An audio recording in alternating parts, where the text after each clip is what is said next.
And I could make a great case that the best division in football is represented by one of those two teams on the field tonight in Canton, Ohio. Because the Detroit Lions were the 1 seed last year, beating out the 14-win Minnesota Vikings in the final game of the season so they could be the 1 seed and get one and done just like the Vikings were here in Los Angeles. And then the Packers got one and done by the Philadelphia Eagles. And then you've got the Bears, vastly improved, one would think, because guess what? They took the offensive coordinator from the Detroit Lions and Ben Johnson and hooked him up to Caleb Williams, who's apparently drinking out of a fire hose, which is a football term of we're giving the kid way more than he can handle right now. Ben Johnson, just add Ben, add competency on the offensive side of the coaching equation, add innovation on the offensive side of the equation in the playbook. He's the one that came up with that Jared Goff fake fumble play. Pick it up, throw for a touchdown against the Bears, and you covet what you see. And the Bears coveted Ben Johnson and took him, and then the Jets took Aaron Glenn for their defensive side of the football, and the guy who sprinkled his fairy dust on a team that had how many guys on injured reserve last year? 412. That's correct. I looked it up. Odd for a 53-man roster, but I think we all get the point. The Lions are good. They're healthier, but they're missing their coordinators. In the last Super Bowl contending team that we saw lose both coordinators made the Super Bowl the year before and got one and done the year later in the Philadelphia Eagles. Will that be the Lions' fate? Laying out all of these storylines for you, even though we won't get a single answer tonight because I don't know who's playing. But hey, tune into NBC anyway, because it's football. It's guys in pads. Yes, sir. That was the message I got from Jared Goff when I spoke to him today after Lions practice about the new offense with offensive coordinator John Morton. Goff pointed out to me that, hey, they had a good chemistry already when Morton was on the staff in 2022 with the Lions. They've already been kicking around a lot of fun, creative ideas. And I expect Goff to have his biggest imprint on this offense since he's been here because he feels like he's in year 10. He's a top 10 quarterback now. And if he wants something, he is going to speak up. Check this out. Yeah, I try to do a lot. You know, again, it's all his stuff, but I'm trying to let him know as often as I can what I like and what I don't like, and kind of be able to guide some of the thoughts in certain ways. If I have some thoughts, throw them his way. And I think as I've gotten older and as I've had more experience, I'm more certain in my opinions and can hold some weight with those. So yeah. I think he respects that, and I'm able to get some stuff that I like in there. He really did. But if you listen to everything coming out of Detroit and Dan Campbell, Johnny Morton had a ton to do with what they did throughout the week, building things schematically for each game throughout the season. And so they feel like he could step right in and be similar to what Ben Johnson was. But you're going to miss some of that creativity. You're going to miss some of that timing. I always talk about being a coordinator as an art and a science, right? The science piece of it is, what do I do during the week with the numbers, the analytics, the down and distances, the tips and the tendencies, and the art is the feel, understanding when to call the trick play, understanding when to pull the trigger on whether it's Jahmyr Gibbs and David Montgomery. Those are things that Johnny Morton is going to have to get used to. So he's going to lean on that physical offensive line who has to replace a huge interior missing piece and some of those skilled players on the outside to make plays for him as he gets acclimated to putting them in the right position to win.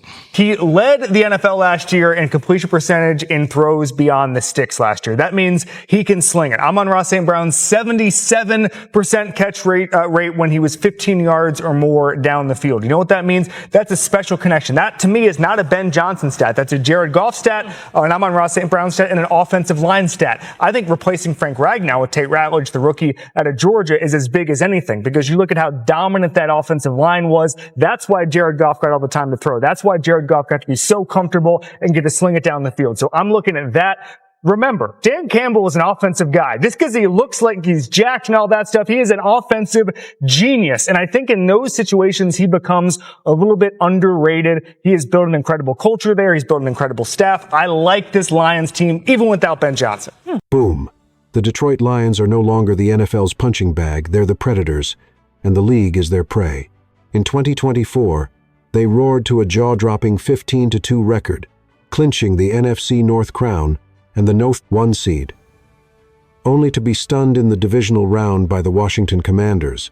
But make no mistake, 2025 is their revenge tour, and they're sending a bone-chilling message to the NFL.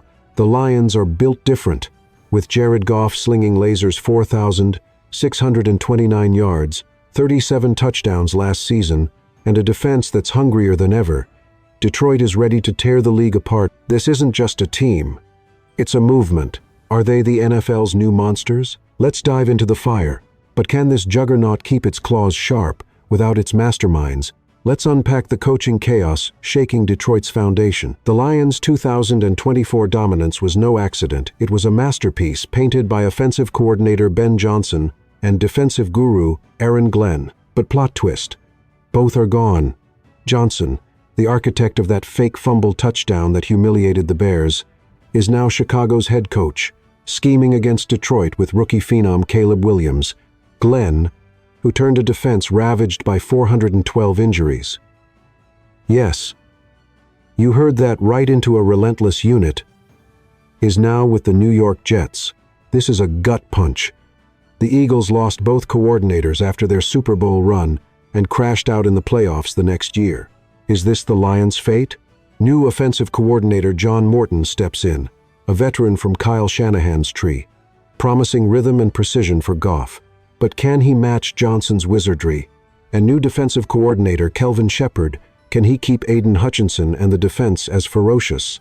The stakes are sky high, and the NFL is watching. Will Detroit crumble? Or will they rise from the ashes? With new coordinators at the helm, all eyes are on Jared Goff. Is he the MVP caliber quarterback to carry this team, or will he crack under pressure? Let's break it down. Jared Goff is no longer the Rams' cast-off. He's Detroit's franchise savior, and he's got the numbers to prove it.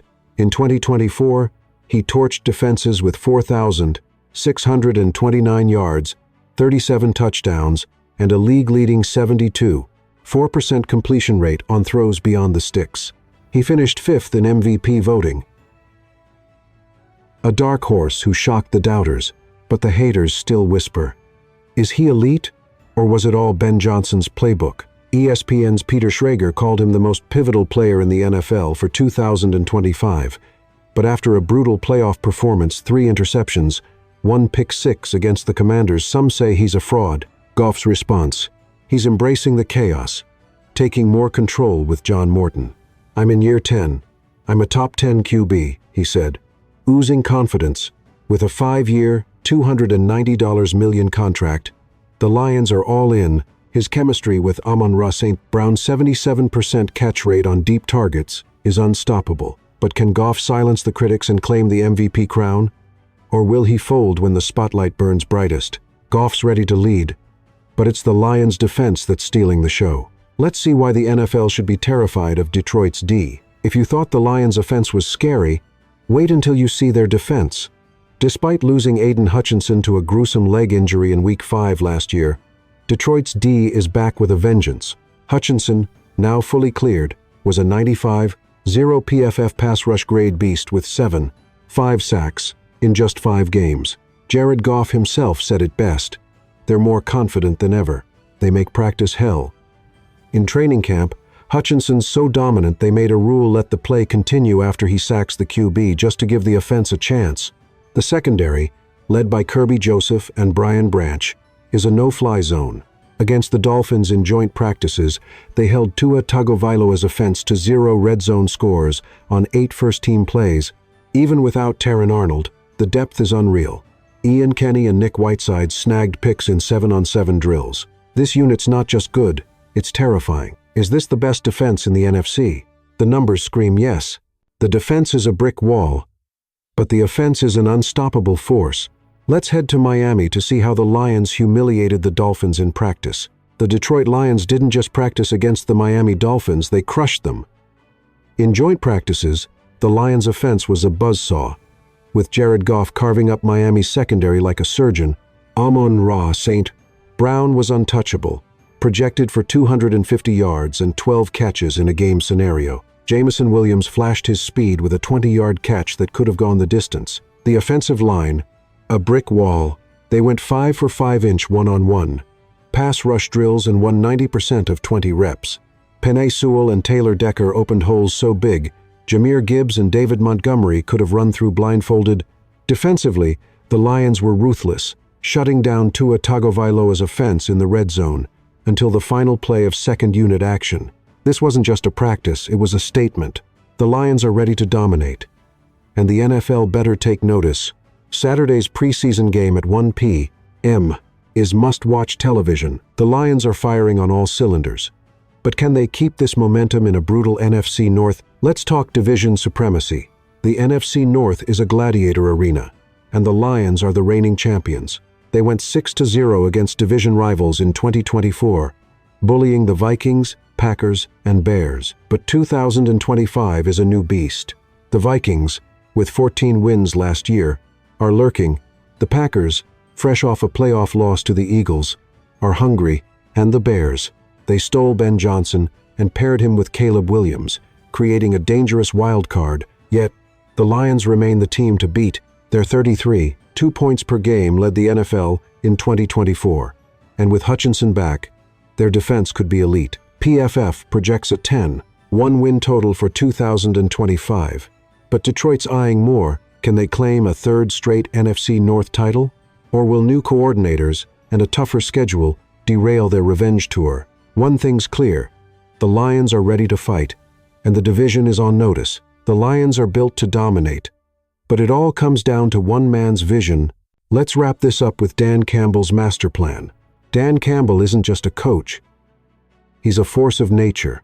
His Lions are a reflection of his grit, passion, and unrelenting will to win. Despite losing both coordinators, Campbell's culture is unshakable. He's turned a franchise once mocked into a 15-2 juggernaut. His new coordinators, John Morton and Kelvin Shepard, are stepping into a machine built for war. The offense, led by Goff and St. Brown, is explosive. The defense, with Hutchinson's return, is terrifying. The Lions' joint practice annihilation of the Dolphins proves they're not slowing down. This is a team on a mission, a revenge tour, to erase the pain of last year's playoff collapse. Campbell's message to the NFL: we're coming for everything. Will the Lions finally reach the Super Bowl, or will the ghosts of coordinators past haunt them? One thing's certain: Detroit is the NFL's scariest team, and the league is trembling. Stay tuned for Saturday's preseason clash with the Dolphins at 1 p.m. We'll be live at noon breaking it all down. Hit that subscribe button and join the Lions' pride.